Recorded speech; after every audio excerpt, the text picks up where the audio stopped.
Kotpad CSC pharmacy officer आज हूँ विश्व स्वास्थ्य दिवस। यही अवसर में समस्त को मु स्वास्थ्य भल भगवान ठारे कामना करे एवं समस्त स्वास्थ्य प्रति सचेतनता रहा कथा।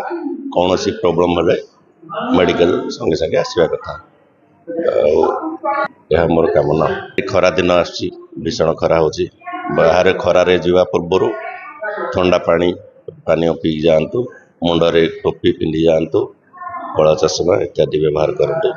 स्वास्थ्य सचेतनता रहा ही आमर स्वास्थ्य प्रति गुरुत्व। लोक मानू विश्व स्वास्थ्य रे हार्दिक अभिनंदन जनाऊँगी। आ गोटे सचेतन है जे कि आम स्वस्थ केमिति रहिबा, जे भल खाइबा किछिटा एक्सरसाइज व्यायाम करवा आउ जेतिकी आमे कहूचु सचेतन रहिबा। जेमिति कि एबे खरा सीजन आसलानी जे कि अधिक परिश्रम अधिक झाल बहिबो तो एपटे तो परिश्रमी लोक माने अछंती, तेणु जो काम तो करने को पड़ो। तेणु आमे खरा को किमिति अवॉइड करिया। तेणु जल्दी जमी अर्ली मॉर्निंग रे कामटा आरंभ करवा कि खरा 12टा घंटे पर्यंत न जाइकी तार जल्दी ये करवा।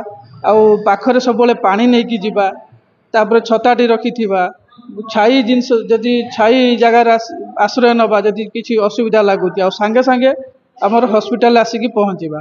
किंबा जदि दूर जगार अच्छ हॉस्पिटल पहुँची पारु नांती जे कि 108 को कॉल करके आसी पहुँचवा। तापरे एपटे टिके तेल मसला अधिका खाती आमिष बेसी प्रिय। तेणु ता द्वारा कि आम बहुत देखुचु लोक मानकर जे कि सडन ये एमआई अटैक जे हार्ट अटैक हृदरोग होउछि। तेणु तेल मसला टिके कमातु। बहुत मात्रा रे तेल आम एठिकार होटेल कि भोजी भात आम जाऊँ लक्ष्य करुचु जे बहुत मात्रा रे तेल, तो से तेलटा को कमातु। आमिष जो लोक मान स्वास्थ्य सेवा रखिंट आम स्वास्थ्य केन्द्र आसी आमर स्वास्थ्य को चेकअप करवा, जहाँकि आम आम गुणी गारेड़ी यही सब जाक न विश्वास न करी अंधविश्वास दूर करी स्वास्थ्य केन्द्र आसी आम आमर स्वास्थ्य चेकअप करवा।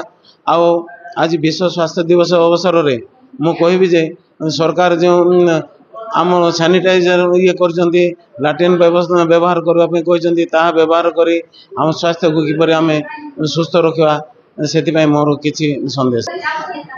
हाँ, आम खाद्य खाइबा समय नियमित